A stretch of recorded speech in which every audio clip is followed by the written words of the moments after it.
Paz do Senhor, tudo bem? Então, ele me apresentou, mas um complemento para quem não me conhece. Meu nome é David, eu sou aqui da igreja há 20 anos e os que talvez ainda não me conheçam, eu ando meio sumido, porque eu estou fazendo um curso ministerial ali em São José, na igreja da cidade. E eu poderia explicar, mas eu trouxe um videozinho que traz um pouquinho do que a gente tem vivido naquele lugar e vai ser uma benção. Pode dar play.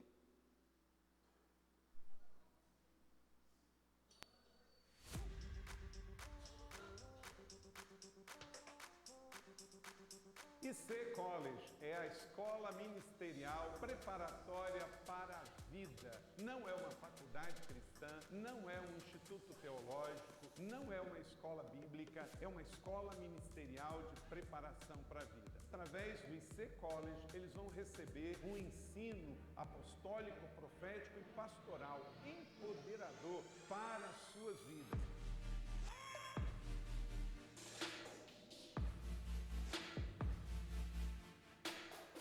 O college é alguém que ama Jesus, ama a igreja, serve intensamente na sua realidade local. Ele quer descobrir mais sobre os seus dons, o seu talento, ele tem um reconhecimento dos seus líderes locais, está já convertido, caminhando com Deus há um tempo e vai ser então enviado para se aperfeiçoar. Ele não necessariamente vai ser um pastor ou um missionário, pode ser em qualquer área de profissão, empreendedorismo, e ele vem com aquela vontade de mudar o mundo, de deixar a sua marca, de ser um avivalista nessa geração.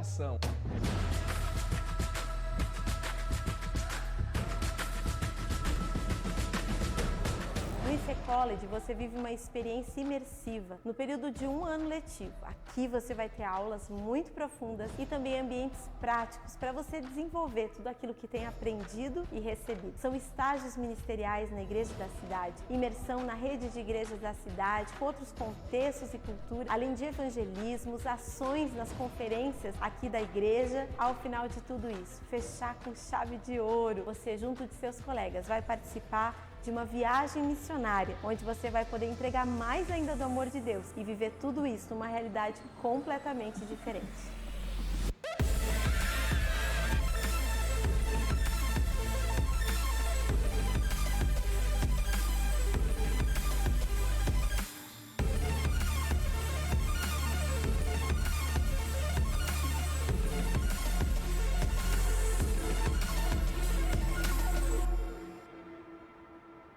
Então, é um pouquinho do que a gente tem vivido naquele lugar. Para mim é uma alegria tremenda estar aqui hoje, ter a oportunidade de compartilhar um pouquinho com vocês, porque o grande foco disso é estar aqui, eu poder servir melhor, poder atender a igreja de uma forma melhor. Então, peço a você que ore pela minha vida, que cubra realmente em oração, porque não é um tempo fácil, mas esse ano tem sido um ano incrível e hoje eu vou ter a oportunidade de compartilhar um pouquinho do que Ele tem ministrado aos nossos corações. Para você que gosta de anotar, o tema essa noite é Atendendo ao Chamado, e eu convido você a abrir sua Bíblia em 1 Reis, no capítulo 19, no versículo 19. Enquanto isso, eu vou estar orando novamente, vou estar consagrando esse tempo e consagrando a minha vida ao Senhor, amém? Jesus, eu te louvo e te agradeço pela oportunidade que o Senhor me concedeu, Senhor Jesus, pela oportunidade de compartilhar um pouco da sua palavra, de repartir com os meus amigos, Senhor Jesus, do que o Senhor tem falado ao meu coração. Peço que o Senhor tenha misericórdia, que o Senhor conduza a cada passo, Senhor, que diminua eu para que o Senhor cresça nessa noite, Deus. Em nome de Jesus, assim eu te peço, eu te louvo e te agradeço, Deus. Em nome de Jesus, amém. 1 Reis, no capítulo 19, no versículo 19, diz assim: Elias saiu dali e encontrou a Eliseu, filho de Safate, que estava lavrando com 12 juntas de bois adiante dele. Ele estava com a 12ª junta. Elias, então, passou por ele e lançou o seu manto sobre ele. Então Eliseu deixou os bois, correu atrás de Elias e os disse: Deixe-me beijar o meu pai e a minha mãe, então eu o seguirei. Elias então respondeu: Vá e volte, pois você já sabe o que fiz com você. No versículo 21, Eliseu voltou atrás, pegou as juntas de bois e os sacrificou. E com os equipamentos dos bois cozinhou a carne e deu ao povo. E eles comeram. Então se levantou, seguiu Elias e o servia. Se a gente for analisar um pouco do contexto que esse texto está, ali é um processo onde Elias está passando por um momento de dificuldade, está passando por um momento de dúvida, e ele ora ao Senhor pedindo ajuda. E o Senhor então diz que ele tinha a missão de ungir 2 reis e que ele tinha a missão de ungir Eliseu, profeta de Israel, em seu lugar. Então o próprio Deus, ele escolhe a Eliseu, e aí começa o texto que a gente vê. E existe uma razão, algumas razões que fizeram o próprio Deus olhar para Eliseu e encontrar ali o coração que ele queria, encontrar ali o profeta que ele queria levantar para essa geração. Então eu pedi para eles passarem o próximo slide. O primeiro ponto que eu queria destacar é que Eliseu tinha um coração de serviço. Se a gente for observar aqui no começo do versículo 19, diz que ele foi encontrado lavrando com 12 juntas de bois adiante dele, e ele estava na 12ª. A gente for olhar a história de Eliseu, Eliseu era um homem que ele tinha condição, a família dele era uma família rica, e ele foi encontrado trabalhando, ele foi encontrado servindo. E esse é um dos princípios que o Senhor busca. O Senhor, em toda a Bíblia, ele nunca chamou ninguém que estivesse parado. Ele sempre preza por aqueles que estão trabalhando, por aqueles que estão se esforçando, que estão indo atrás. A gente vê e a gente vive um reino que preza pelo movimento, preza pelo trabalho, pela cultura do serviço. A nossa igreja é uma cultura que preza, ela tem uma cultura que preza muito pela cultura do serviço. A gente sempre trata de amar servindo e servir amando ao nosso próximo. E às vezes a gente não serve, a gente fica parado por um tempo, porque a gente fala, eu não sei ainda qual é o meu propósito, eu ainda estou nessa, estou descobrindo. Só que o propósito, ele é descoberto no caminho. O propósito é descoberto enquanto a gente caminha, enquanto a gente serve, enquanto a gente trabalha. E a melhor forma da gente encontrar o nosso ministério, o nosso propósito, é justamente indo e servindo. O reino, ele sempre tem espaço para aqueles que querem servir, para aqueles que têm esse coração. Então, seja no estacionamento, cuidando das crianças, na recepção, seja onde for, comece de algum lugar. Porque a partir disso, o seu propósito vai começar a aparecer. O próprio Deus, ele vai começar a trazer à tona o seu propósito. Então é isso que é importante, a gente começar de algum lugar. E existe um princípio que o servir gera vida. Uma curiosidade que traz isso à tona é que a gente pode acompanhar na Bíblia o Mar da Galileia e o Mar Morto. Toda vez que o Mar da Galileia é citado, ele é citado fazendo referência à vida, fazendo referência à pesca, aos peixes. Ele é sempre citado como algo em movimento, como algo vivo. Em comparação, o Mar Morto, como o próprio nome diz, ele é sempre dado como o fim das coisas, como a morte, como acabou as esperanças. E algo engraçado é que tanto o Mar da Galileia quanto o Mar Morto, eles são alimentados pela mesma água. A mesma água que entra em um, entra no outro, que é a água do Rio Jordão. Então os dois recebem de uma fonte fresca, de uma fonte pura. E onde que está a diferença entre os dois? A diferença está que o Mar da Galileia, ele entrega a água, ele reparte a água com o próximo. Então ele recebe a água do lado norte, pelo Rio Jordão, e do lado sul ele está entregando essa água. Então o Mar da Galileia está sempre em movimento. Enquanto o Mar Morto, ele recebe a água do lado norte, a mesma água do Rio Jordão, e ele guarda para ele. Ele tem uma vida centrada em si. Então por isso a água evapora e o sal baixa. Então tudo que entra no Mar Morto morre. Ele intoxica tudo que entra no Mar Morto para que gere morte naquele lugar. Então, por isso é importante a gente receber as coisas de Deus, a gente celebrar entre os nossos irmãos e a gente repartir. A gente repartir com o nosso próximo, seja em casa, seja no trabalho, seja onde for. A vida, ela está dentro do repartir, está dentro do entregar o que a gente tem recebido. Seja repartir uma palavra de Deus, o que eu li no dia de hoje, ou seja repartir por meio de um ato de serviço, seja repartir por meio da excelência. O pastor Carlito Paes, ele sempre fala que a excelência honra os céus e inspira as pessoas. Então, seja onde for, seja no trabalho, seja na minha casa, seja na igreja, onde eu empregar excelência, eu vou estar sendo visto, e eu vou estar sendo visto por Deus. E é tudo isso que mais importa. O segundo ponto que eu queria destacar é a disponibilidade. A gente pode ver ali no final do versículo 19 e no começo do versículo 20, que Elias passa por ele e lança sua capa. Então Eliseu deixou os bois, correu atrás de Elias e disse: eu posso me despedir dos meus pais? Então eu seguirei. E o profeta respondeu: vá e volte, porque você já sabe o que eu fiz. A capa do profeta, ela carregava um significado especial, porque ela carrega o significado do trabalho dele, do ofício dele. Então, a partir do momento que ele passa por Eliseu e ele joga a capa, ele não precisava fazer mais nada. A gente não vê aqui citando que Elias teve que apresentar um PowerPoint explicando porque era bom servir, e continuar com ele, servir ele, por que não era ruim, por que ele ia lucrar. Não, ele simplesmente joga a capa. Ele oferece o ofício e ele encontra um coração disponível em Eliseu. Eliseu mostra aqui um coração sensível ao que Deus queria fazer, ao que Deus queria ministrar. Então isso é algo que Deus busca nos nossos dias. São corações sensíveis e disponíveis ao que Ele quer fazer. Às vezes eu e você, a gente abre ali 1 Coríntios 12, abre os dons, e a gente é quase um álbum de figurinha. A gente vai lá, o dom da fé, esse eu tenho, não, o dom da cura, esse eu tenho, o dom de milagres, esse eu tenho, esse eu tenho, esse eu tenho. Só que se a gente nunca estiver disponível para ser usado pelo Espírito Santo, não adianta nada. Não adianta eu ser um caminhão de talento. Eu canto, eu pulo, eu danço, eu prego, se eu nunca estou disponível para ser usado.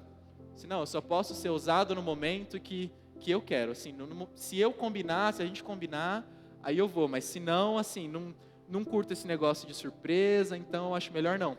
Às vezes a gente está no trabalho, está na escola, alguém pede uma palavra, pede algo, fala, pô, é que eu não preparei nada, então assim, acho que hoje não. Sendo que a gente pode ter esse coração sensível e esse coração disponível. Tem uma frase que eu gosto bastante, que está no próximo slide, que é do A.W. Tozer, que ele diz que ser cheio do Espírito Santo não é tanto uma questão de obter mais do Espírito, mas do Espírito possuir uma fatia maior das nossas vidas. Então a gente vem aqui, a gente busca, a gente quer ser cheio, ser cheio, ser cheio. Só que isso não vai fazer a gente desbloquear o Espírito Santo 2. O Espírito Santo 200%, então agora eu estou mais cheio e vamos embora. O mesmo Espírito Santo que habita na minha vida, habita na sua vida, habita na vida do pastor, habita na vida da criança. É o mesmo Espírito, é um só Espírito. A diferença está na parcela das nossas vidas que o Espírito tem a usar, que o Espírito tem a oferecer. O quanto eu estou disposto a entregar ao Espírito Santo e a autoridade que eu estou disposto a entregar para Ele, para que Ele me use. Tem uma passagem que Jesus ele traz uma parábola que diz justamente sobre isso. Lá em Lucas, no capítulo 14, no versículo 16, eu te convido a abrir comigo.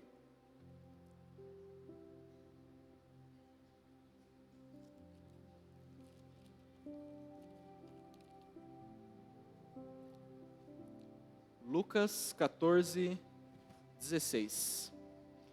Jesus, porém, respondeu: certo homem deu uma grande ceia e convidou a muitos. Na hora da ceia, enviou seu servo para avisar aos convidados: venham, já está tudo preparado. Mas todos eles, um por um, começaram a apresentar desculpas. O primeiro disse: eu comprei um campo e preciso ir vê-lo, peço que me desculpe. Outro disse: eu comprei 5 juntas de bois e preciso experimentá-las, por favor, eu peço que me desculpe. E o outro disse: eu me casei e por isso eu não posso ir. O servo então voltou e contou tudo isso ao seu senhor. Então, irado, o dono da casa disse ao seu servo: saia depressa para as ruas e becos e traga para cá os pobres, os aleijados, os cegos e os coxos.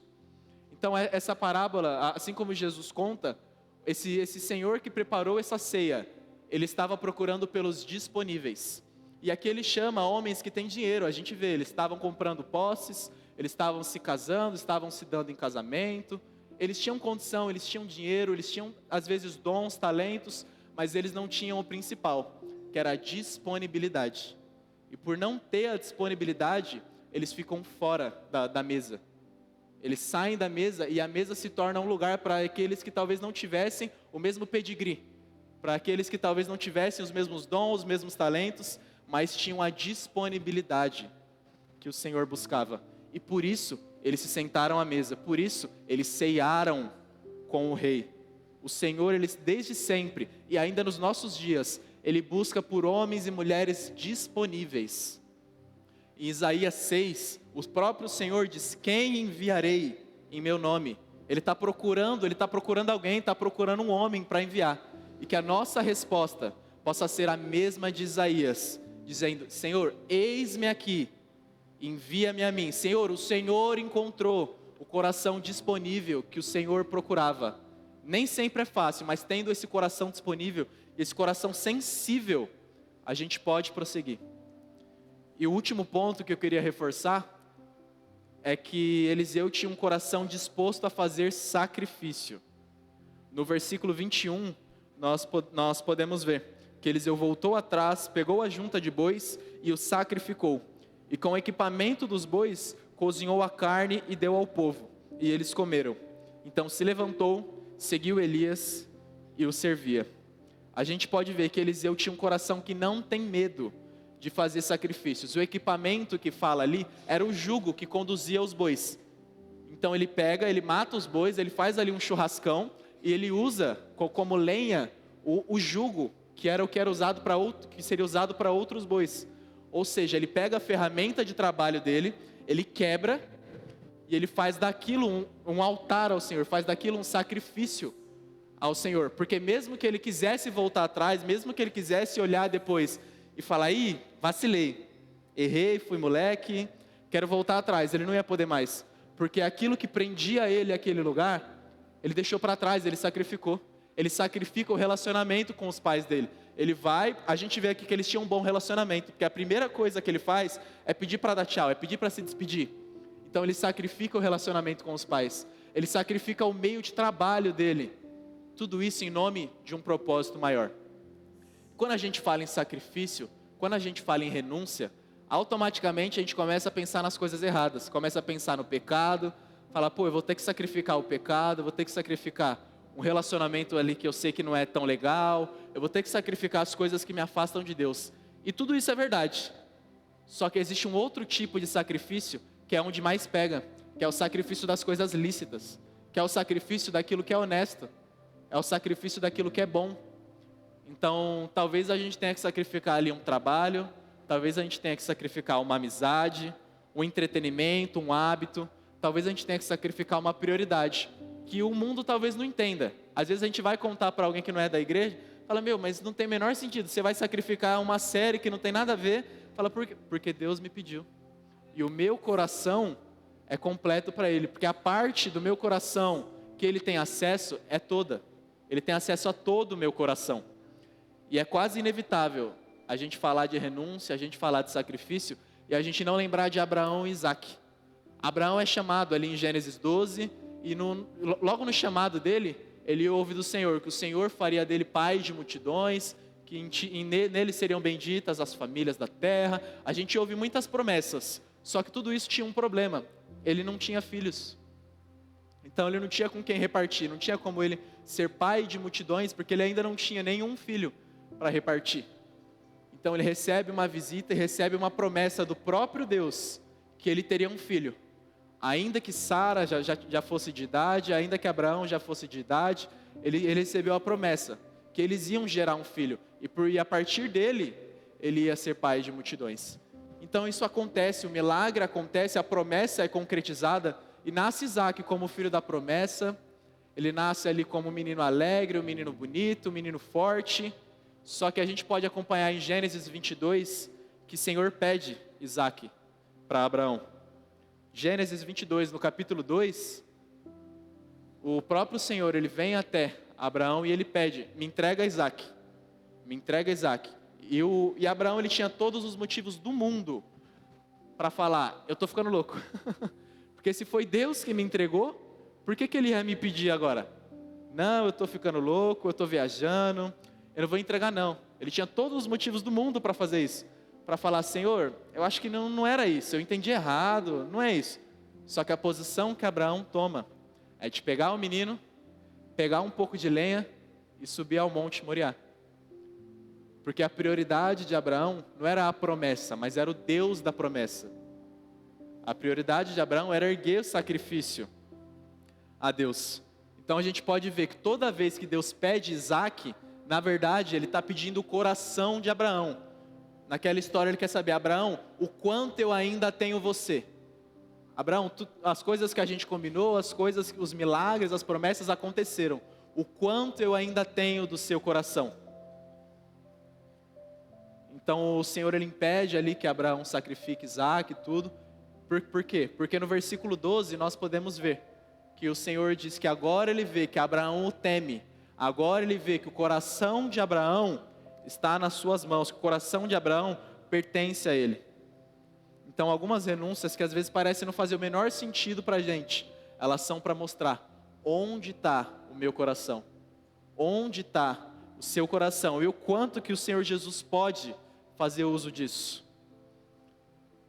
as renúncias, os sacrifícios, eles dizem muito sobre até onde nós estamos dispostos a ir com Jesus. E principalmente o que nós estamos dispostos a deixar para trás para seguir Jesus. O alto do monte, o lugar de intimidade, ele é um lugar onde a gente não pode levar muita bagagem. Então esses sacrifícios, eles querem dizer o quanto eu estou disposto a tirar da mochila, a deixar para trás um jogo que fala, isso aqui não pega nada, mas eu vou deixar para trás porque está me impedindo de subir mais, de chegar a um novo lugar.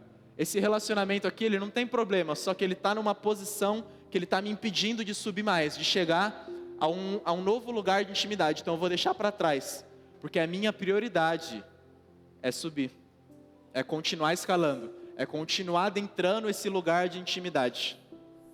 E a gente falando tudo isso sobre chamado, sobre o propósito, talvez você fale para mim, pô, mas eu não sei qual é o meu chamado, eu não sei qual é o meu propósito específico, para que Deus me chamou especificamente. E não tem problema. Talvez você fale, pô, eu estou velho demais para o meu propósito, eu acho que o meu chamado era para quando eu tinha 30 e poucos, 20 e poucos, ou talvez ao contrário, você fale, eu sou jovem demais, daqui a alguns anos eu vou estar assim mais velho, mais maduro, e aí eu posso começar a viver o chamado de Deus. Mas todos nós temos um chamado claro, todos nós temos um objetivo. Pode passar.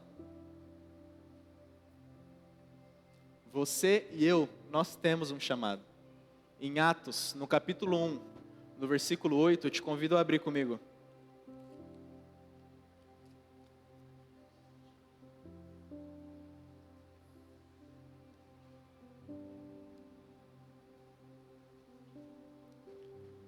Atos 1, 8. Esse texto ele trata de Jesus antes de subir aos céus. Em um dos últimos diálogos que ele tem com seus discípulos, ele dá um recado para eles. Ele deixa marcado algo que ele queria que eles vivessem. Então, Atos 1, 8 diz que vocês receberão poder ao descer sobre vocês o Espírito Santo e serão as minhas testemunhas, tanto em Jerusalém, como em toda a Judéia e Samaria, e até os confins da terra. Ou seja, Jesus está chamando eu e você, todos nós, para sermos testemunha. Não somente para dar um testemunho bonito, mas para ser testemunha. Isso significa que onde eu estiver, eu sou uma testemunha. Isso não pode ser tirado de mim, eu sou uma testemunha de Cristo.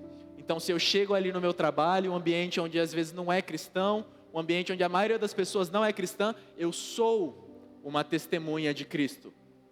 Eu estou ali na minha escola, estou ali na faculdade, lá eu sou uma testemunha de Cristo. Onde eu estou, significa que existe um discípulo de Deus ali, existe um discípulo do próprio Jesus naquele lugar. Então eu e você somos testemunhas vivas que Jesus morreu, que Jesus ressuscitou, e não só está vivo, mas continua a fazer milagres, mas continua a transformar vidas. Eu e você somos testemunhas disso, de que o plano de Jesus, ele não acabou lá atrás, não acabou com os discípulos, mas que até hoje, ele continua transformando. Então eu e você sempre temos algo a oferecer. Talvez você pense, mas eu não sei o que falar, eu até queria pregar para aquela pessoa, mas eu não sei muito bem o que contar. Você é testemunha que Jesus continua transformando vidas. Então conta o que Jesus fez na sua vida, quem você era antes e quem você é agora. Talvez você nasceu e cresceu na igreja, assim como eu. E por muito tempo eu tive isso, eu não tenho um testemunho forte. Eu não tenho assim algo para contar, não, eu me envolvi com drogas e saí. Não, mas se eu for olhar, eu vivia preso na ansiedade, eu vivia preso na depressão, eu vivia preso em muitas coisas. Jesus transformou a minha vida. Então para o resto da vida, eu vou ser testemunha disso.